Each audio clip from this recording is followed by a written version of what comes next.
मुझे? Hello student, my name is Neha Saxena. I am the assistant professor of the High Tech Engineering College. Today we will discuss a very important topic of the computer architecture. So basically आपको computer architecture पढ़ने के लिए basic notes की ज़रूरत होती है, basic architecture की ज़रूरत होती है, वॉन न्यूमैन आर्किटेक्चर जिसे कहते हैं।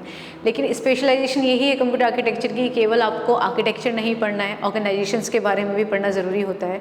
तो we will discuss today computer organisations क्या होता है, कंप्यूटर आर्किटेक्चर्स क्या होते हैं, और उसी से रिलेटेड एक बहुत इंपॉर्टेंट टॉपिक पढ़ने जा रहे हैं हम लोग, जो कि एमसीए फर्स्ट ईयर का बहुत ही इंपॉर्टेंट टॉपिक है, कर्नफ मैप जिसे बोलते हैं। तो बेसिकली मेरा नाम नेहा सक्सेना है और मैं हाईटेक इंजीनियरिंग कॉलेज में पढ़ाती हूँ, ठीक है। तो अभी हम लोग डिस्कस कर रहे हैं कर्नफ मैप के बारे में। कर्नफ मैप बेसिकली होता क्या है? आई थिंक आप लोगों को पता होगा कि बूलियन एक्सप्रेशंस को सॉल्व करने के लिए बहुत सारे सॉल्वर्स यूज़ किए जाते हैं। तो कर्नफ मैप उनमें से ही एक है, जिसको बोलते हैं शॉर्ट फॉर्म में के मैप,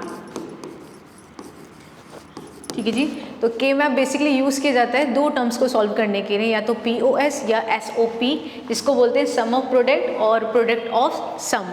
सबसे पहले समझना ज़रूरी है कि एक्चुअल में के मैप है क्या। तो के मैप मैंने आपको बताया कि एक सॉल्वर है, किसी भी बूलियन एक्सप्रेशन को सॉल्व करने के लिए यूज़ किया जाता है। एक ग्रुपिंग है कि आप इजीली एक्सेस ले सकते हैं कि आपको कोई भी बूलियन एक्सप्रेशन को कैसे सॉल्व करना है, एक ग्रुपिंग के द्वारा या फिर किसी भी मैपिंग के द्वारा। तो बेसिकली के मैप मार्केट में जो इंट्रोड्यूस किया गया वो इसीलिए यूज़ किया गया है कि ताकि आप बूलियन एक्सप्रेशन को, लॉन्ग मेथड को आप सॉल्व कर सकें। आई होप आप डिस्क्रीट मैथमेटिक्स में भी पढ़ते होंगे sum of product and product of sum, लेकिन के मैप जो है वो सॉल्वर इसीलिए यूज़ किया गया है ताकि आप ग्रुपिंग से इजीली कोई भी एक्सप्रेशन को सॉल्व कर सकते हैं। अब मैं नॉर्म्स की बात करती हूँ कि मैप सॉल्व कैसे किया जाता है। तो बेसिकली के मैप को सॉल्व करने के लिए दो ही फॉर्म्स होती हैं, जैसे कि मैंने डिस्कस किया अभी आपसे कि पहला तो फॉर्म होता है हमारा SOP, जिसको बोलते हैं sum of product. Just a second, मैं पेन चेंज कर देती हूँ। Sum of product and the second one is POS, यानी कि प्रोडक्ट ऑफ सम। तो के मैप को सॉल्व करने के लिए दो ही फॉर्म्स यूज़ की जाती हैं, आइदर सम ऑफ प्रोडक्ट और प्रोडक्ट ऑफ सम। और मुद्दा सिर्फ एक ही है, यानी बेसिकली नीड सिर्फ एक ही है कि आपको एक्सप्रेशन ही सॉल्व करना आना चाहिए बूलियन का। तो हम एक एग्जांपल के तौर पे समझ सकते हैं कि एक्चुअल में एक्सप्रेशन कैसे सॉल्व किए जाते हैं। कर्नफ मैप को सॉल्व करने के लिए आइदर 3 वेरिएबल की ज़रूरत होती है या 4 वेरिएबल। 2 वेरिएबल्स का आप इजीली बूलियन अलजेब्रा के द्वारा या फिर अलग अलग रूल्स होते हैं, बेस थ्योरम्स होती हैं, उनसे भी आप 2 वेरिएबल्स को सॉल्व कर सकते हैं। लेकिन 3 वेरिएबल और 4 वेरिएबल के लिए ही के मैप यूज़ किया जाता है। अगर मैं के मैप की बात करूँ तो हम ऐसे बोल सकते हैं कि 3 वेरिएबल एंड 4 वेरिएबल के लिए ही के मैप यूज़ किया जाता है, ठीक है। तो today we will discuss an example for 3 variable and 4 variable. सबसे पहले हम 3 वेरिएबल का एक एग्जाम्पल देखेंगे, उसका लॉजिक डायग्राम कैसे ड्रॉ किया जाएगा और उस एक्सप्रेशन को सॉल्व कैसे किया जाएगा, वो सारी चीज़ें हम डिस्कस करने वाले हैं, ओके ना। तो पहले मैं एग्जाम्पल ले लेती हूँ 3 वेरिएबल का। अच्छा, एक चीज़ और, जब भी बूलियन एक्सप्रेशन को सॉल्व किया जाएगा तो आपको पहले बाइनरी कन्वर्जन आना चाहिए कि बाइनरी कन्वर्जन होता क्या है। तो बेसिकली अगर हम कोई भी नंबर की बात करें, सपोज टू बी मैंने नंबर लिया है 0, 2, 3 एंड 6, करेक्ट है। तो फर्स्टली वी विल डिस्कस कि 0, 2, 3, 4 जो भी मैंने आपको नंबर लिखे हैं उसको आप बाइनरी में कैसे कन्वर्ट करेंगे, ठीक है ना। तो अगर मैं इसको एक्सप्रेशन से चेंज करूँ बाइनरी फॉर्म में, तो 0 को हम मेंशन कर सकते हैं 0, 0, 0, करेक्ट है। 2 को हम मेंशन कर सकते हैं 0, 1, 0 एंड 3 को 0, 1, 1 एंड 6 को 1, 1, 0। इसका ही बहुत सिंपल सा मेथड है, अगर आपको समझना है या किसी भी कंपटीशन की अगर हम तैयारी भी करते हैं तो वहाँ पर ऐसा होता है कि हम कन्वर्जन करने के लिए नहीं बैठते हैं, आपको पहले शॉर्ट फॉर्म पता होना चाहिए कि आप इजीली बाइनरी में कन्वर्ट कैसे कर सकते हैं। तो बेसिकली एक छोटी सी नीड है कि आप एक फॉर्म याद कर सकते हैं, आइदर 8, 4, 2, 1 या फिर 4, 2, 1। कैसे आप समझिए, मैंने आपसे बोला कि पहले आपको 2 देखना है, तो 2 को आप ऐसे समझिए, मैं बताती हूँ आपको, 4, 2, 1, ठीक है। और मुझे कन्वर्ट करना है 2 को, तो आप इजीली यहाँ पर करेंगे 0, 1, 0, क्योंकि मैंने 2 पे इनपुट दिया है ना, तो इसलिए वहाँ पर केवल 1 आया है, बाकी पे 0। अगर मैंने 5 लिखना है तो हम लिखेंगे कितना 1, 0, 1, क्योंकि आप देख सकते हैं ना कि 5 को कन्वर्ट करने के लिए आइदर हमें 4 की ज़रूरत है और 1 की ज़रूरत है, तभी तो उनको प्लस करके 5 बनेगा ना। तो वही है कि मैंने इसको कन्वर्ट किया है। तो मैंने अभी आपको एक एग्जांपल लिया, सपोज टू बी ये एग्जांपल मैंने लिया था आपका ना, तो मैंने जल्दी से इसलिए आपको कन्वर्ट करके दे दिया कि आपको प्रॉब्लम ना हो कन्वर्ट करने में। तो बाइनरी में कन्वर्ट करने का लिए सबसे सिंपल फंडा यही है, अगर 3 वेरिएबल का है तो 4 to 1 याद रखिएगा, 4 वेरिएबल का अगर यूज़ कर रहे हैं तो 8 4 2 1, और अगर 5 वेरिएबल का यूज़ करें तो 16 8 4 2 1, ऐसे ही सीरीज बढ़ती चली जाती है। करेक्ट है। अब उसके बाद हम मैपिंग कैसे करेंगे? मैपिंग करने के लिए आपको पहले ये डिसाइड होना चाहिए कि आपका जो इनपुट है वो 2 वेरिएबल्स का है या 3 वेरिएबल्स का है। अब ये कैसे पता चलेगा कि 2 वेरिएबल्स का है या 3 वेरिएबल्स का है? जो भी न्यूमेरिक वैल्यू दी जाएगी उसको सबसे बड़ी न्यूमेरिक वैल्यू को कन्वर्ट कर लीजिए। तो मैंने 6 को कन्वर्ट किया, they are in 3 variable, 3 variable में आया, तो इजीली पता चल जाएगा कि ये 3 वेरिएबल पे ही आपको मैपिंग करनी पड़ेगी। करेक्ट है। तो हम लोग क्या करने वाले हैं, 3 वेरिएबल के लिए मैपिंग करेंगे।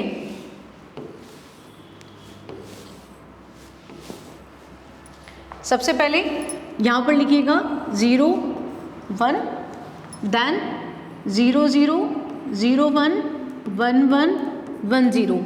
इस बात का ध्यान रखना होता है क्योंकि हम लोग जो सीरीज़ पढ़ते हैं ना, वो हम सीरीज़ पढ़ते हैं 0 0 0 1 1 0 1 1, लेकिन के मैपिंग को यूज़ करने के लिए, मैप बनाने के लिए आपको यहाँ पर थोड़े चेंजेस ज़रूरी हैं। अब क्वेश्चन मार्क ये आ सकता है कि ऐसा क्यों, लेकिन ये नॉर्म्स हैं, के मैप को सॉल्व करने का यही रूल है, तो आपको फॉलोअप करना पड़ेगा। करेक्ट है। तो अच्छा, एक चीज़ और, अब ज़रूरी भी नहीं है कि आप इसी तरीके से मैपिंग करें 3 वेरिएबल की, आप इस तरीके से भी मैपिंग कर सकते हैं। Let me complete.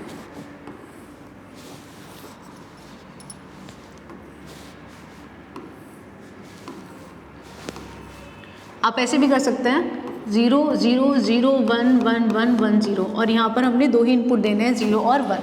तो मैंने बेसिकली आपको एक एग्जांपल के तौर पे समझाया है कि आपको 3 वेरिएबल अगर लेना है तो आप इस तरीके से ले सकते हैं। अब करते क्या है, हम लोग 1 by 1 अपनी इनपुट को मैपिंग करेंगे के मैप में।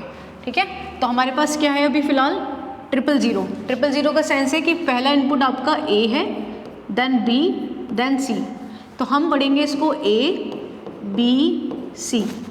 करेक्ट। मैं इसको थोड़ा फेयरली बना देती हूँ ताकि चीज़ें समझने में आसानी हो। वेट,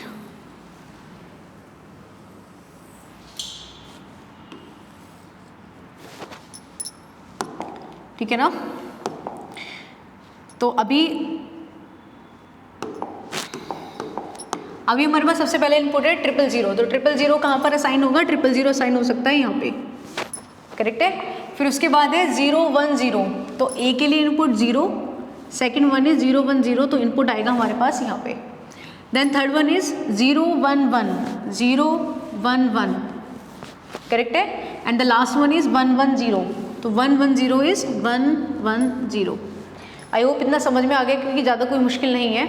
क्योंकि हमें क्या करना है, हमें सिंपली बस ये देखना है कि फर्स्ट वाला वेरिएबल A के लिए है, सेकंड वन इज B के लिए और थर्ड वन इज C के लिए। तो कुछ नहीं है, बस इसको मैपिंग में डाल देना है हमें, है ना। उसके बाद क्या होता है, जब आप मैपिंग कर रहे होते हैं तो के मैप का सबसे सिंपल सा फंडा ये है कि वो हाईएस्ट पावर को ज़्यादा प्रायोरिटी देता है। हाईएस्ट पावर को प्रायोरिटी देने का सेंस ये होता है कि आप बाइनरी में जब आप जाते हैं, बाइनरी में जब हम कन्वर्ट करते हैं तो सबसे पहले होता है 2's power 0, 2's power 1, 2's power 2, then 3, then 4 and further आगे मूव ऑन होता रहता है, इंक्रीज होती रहती है हमारी वैल्यू।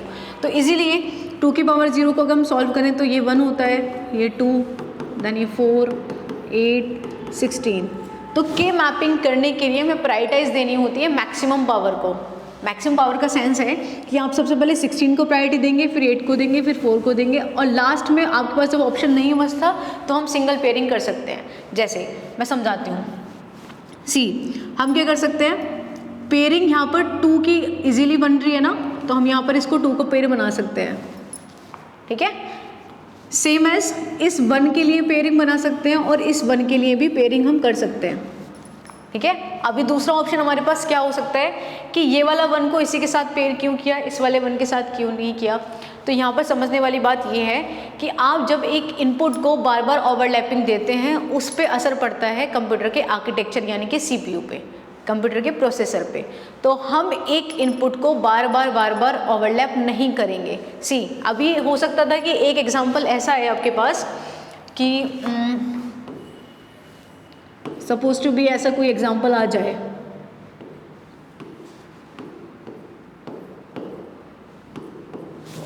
ठीक है। तो अभी आपके पास दो ऑप्शन है, एक ऑप्शन तो ये है कि आप इसके साथ पेयरिंग बना दें, है ना, या दूसरा ऑप्शन आपके पास ये भी हो सकता है कि इसके मैपिंग कर दें इसके साथ में।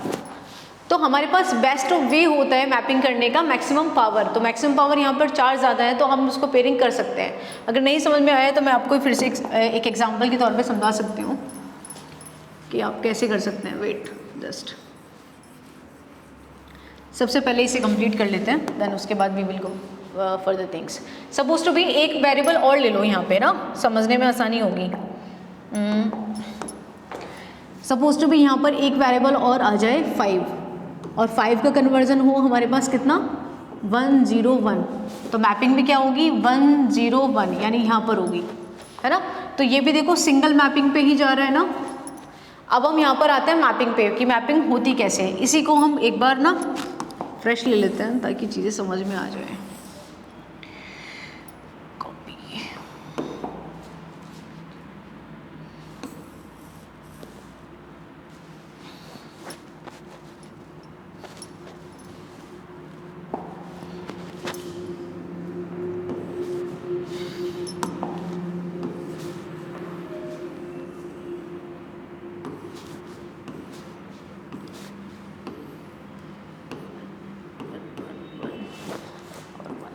ठीक है, यही था ना हमारा। और यहाँ पर मैंने वेरिएबल लिया था a, यहाँ पर लिया था bc, ये था 0 0, सॉरी ये था हमारे पास 0, ये 1, ये 0 0 0 1 1 1 1 0। मैं वापस रिपीट करूँगी कि इस चीज़ को हमें बहुत ध्यान रखना है कि ये 1 1 1 0 ही आएगा, सीरीज़ नहीं बिगड़नी चाहिए। अब इसके बाद हमने की है मैपिंग। तो मैपिंग अगर हम करें इसकी तो हम ऐसे बना सकते हैं इसका पेयर, एक तो ये, ठीक है, एक सिंगल ये और एक सिंगल और। अगर ऐसा होता कि यहाँ पर मान लो कि आपके पास यहाँ पे इनपुट 1 दिया गया होता तो बहुत आसान होता कि हम इन चारों के साथ पेयरिंग कर देते, ठीक है। क्योंकि ऐसा नहीं है तो हमें क्या करना पड़ेगा, हमें फर्दर वही चीज़ें लेनी पड़ेंगी जैसे हमने अभी प्लान किया था। जैसे कि अभी मैंने वेरिएबल लिया ना यहाँ पे, इसको हटा दीजिए,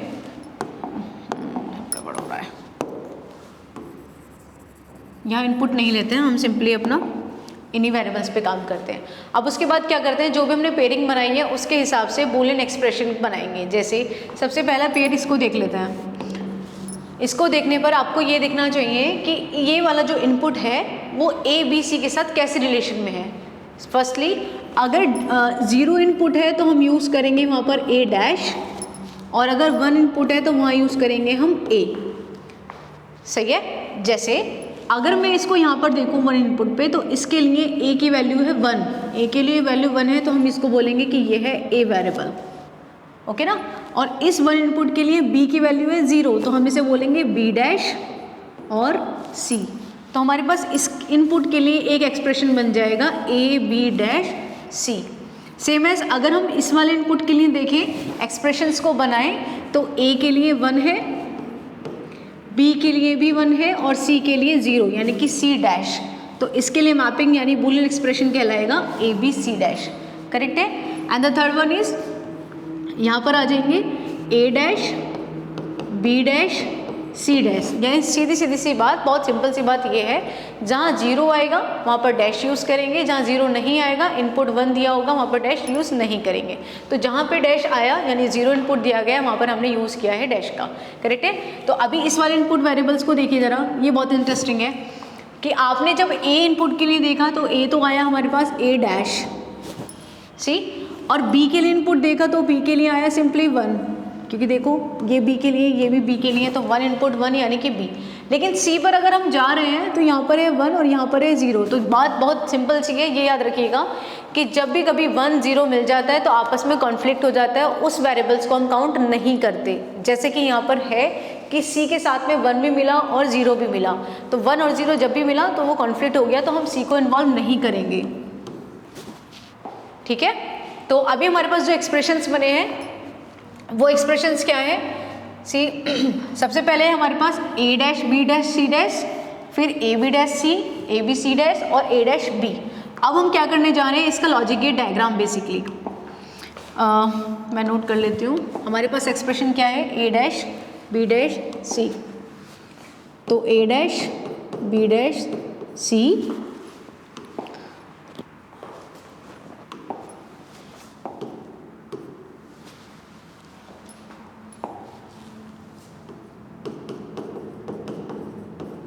ए B C dash, then A B C dash और क्या था, A B dash C, A B dash C plus A dash B, A dash B. ठीक है, तो ये हमारे एक्सप्रेशंस थे। अब इस एक्सप्रेशन का हम क्या करने जा रहे हैं, हम लॉजिक गेट डायग्राम बनाने जा रहे हैं।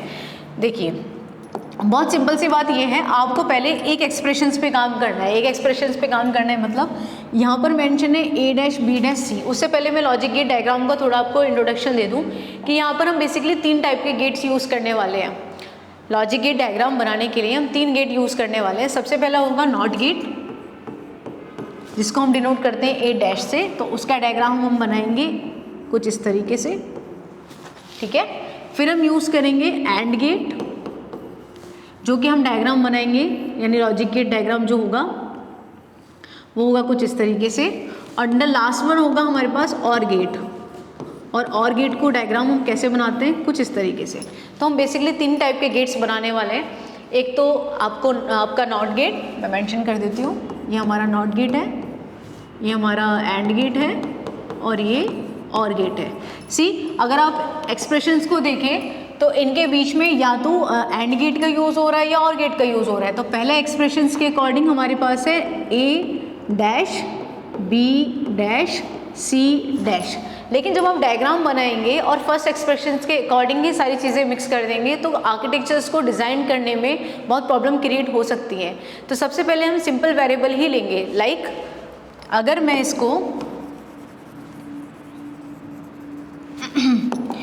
इसको सिंपल वेरिएबल से लूँ तो हम लेंगे ए बी सी, और इसके साथ में नॉट गेट हमें चाहिए, तो इन तीनों को हम ऐड कर देंगे नॉट गेट के साथ। ठीक है, एक बार मैं रीचेक कर लूँ कि एक्सप्रेशन हमारे ठीक है कि नहीं। बिल्कुल ठीक है। तो A dash B dash C dash, अब इनके बीच में क्या रिलेशन है, इनके बीच में कौन सा गेट यूज़ होगा, इनके बीच में हम यूज़ कर रहे हैं मतलब एक्सप्रेशंस में यूज़ हुआ है एंड गेट। और ये कैसे पता चलेगा, ये बहुत सिंपल है। जब डॉट प्रोडक्ट यूज़ हो तो उसका मतलब है आपको एंड गेट यूज़ करना है, और जब प्लस यूज़ हो रहा होगा तो सिंपल सी बात है आपको और गेट यूज़ करना है। ठीक है, तो अभी हमारे पास एक्सप्रेशंस में इन तीनों के बीच में है हमारे पास एंड गेट, तो हम तीनों को ऐड करेंगे किसके साथ में, एंड गेट के साथ में। तो we will do like such kind of things. ठीक है, second things is A B C dash. अब बहुत सिंपल सी बात यह है कि हमने यूज़ किया है यहाँ पर ए मतलब सिंपल ए, नॉट गेट का यूज़ नहीं है। तो ए को आप एक्सप्रेशंस को यहाँ से चेंज कर सकते हैं, A B and C dash, और इन तीनों के साथ में अगेन फिर से एक एंड गेट। ठीक है, थर्ड एक्सप्रेशंस के according A B dash C, तो अगर मैं इसको यहां से बनाऊं ए बी डैश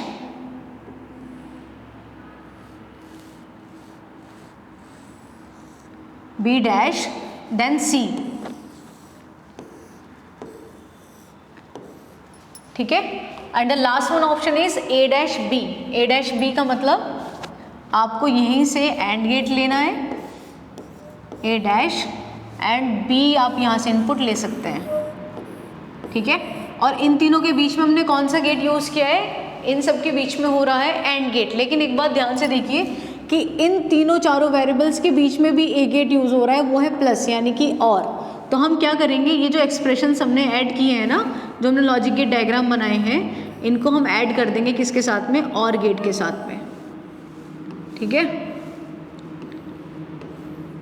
तो फाइनली ये हमारा हो जाता है logic gate diagram with 3 variables. ठीक, तो लास्ट में हम इसको बोल सकते हैं कि ये इनपुट हमारे पास ये है। अच्छा एक चीज़ और, आप जब लॉजिक गेट डायग्राम बना रहे होंगे तो हमें पेपर वर्क करने में बहुत आसानी होती है कि हम एंड गेट किसी के साथ में भी ऐड कर सकते हैं। जैसे कि अगर मुझे यहीं से ए नॉट की ज़रूरत होती तो मैं यहीं से ऐड ना करके एक गेट और लगाती। लेकिन जब आर्किटेक्चर डिज़ाइन किया जाता है, यानी हार्डवेयर इंजीनियर जब डिज़ाइन करते हैं किसी भी आर्किटेक्चर को, तो उनको प्रॉब्लम क्रिएट होती है। जैसे कि आप एक एग्जांपल अपने घर का ही ले लीजिए कि आपके पास एक स्विचेस है ना, जिसमें हम फ़ैन का सप्लाई भी दे रहे हैं और लाइट का सप्लाई भी दे रहे हैं। तो क्या ऐसा नहीं हो सकता था कि एक रूम के एक कॉर्नर पे हम लाइट का सप्लाई दे दें, एक कॉर्नर पे हम फ़ैन का सप्लाई दे दें? नहीं ना, क्योंकि आर्किटेक्चर्स को डिज़ाइन करने में बहुत प्रॉब्लम्स क्रिएट हो सकती थी। तो उन्होंने क्या किया, एक ऐसा सोल्यूशन निकाला कि सारे जो स्विचेस हैं उनको एक ही कंटेनर में डाल के और एक ही सप्लाई चेन बना दी ताकि इजीली फर्दर थिंग्स हो पाए। करेक्ट है? तो जब भी आप लॉजिक गेट डायग्राम बनाते हैं तो मेक श्योर कि आपका जो डायग्राम है नीट एंड क्लीन होना चाहिए। इनपुट गेट्स के जितने भी यूज़ किए गए हैं, चाहे एंड गेट यूज़ किया गया है चाहे और गेट यूज़ किया गया है, उसको आप मिनिमाइज फॉर्म में ही करें। ठीक है? अब अगर हम 4 वेरिएबल्स का एक डायग्राम लें, एक सिंपल सा मैपिंग देखें, तो बस सिंपल सी एक चीज़ हो जाती है 4 मैपिंग के लिए कि आपको मैपिंग तो सेम करनी ही है 4 वेरिएबल्स के अकॉर्डिंग। बस यहाँ पर चेंजेस सिर्फ इतना सा है कि आपको वेरिएबल लेना है यहाँ पे 0 0 0 1 1 1 1 0 या 0 0 0 1 1 1 1 0। उसके अकॉर्डिंग ही हमारी फर्दर थिंग्स होंगी, यानी कि ABCD चारों वेरिएबल्स काम करेंगे। ठीक है? Thank you.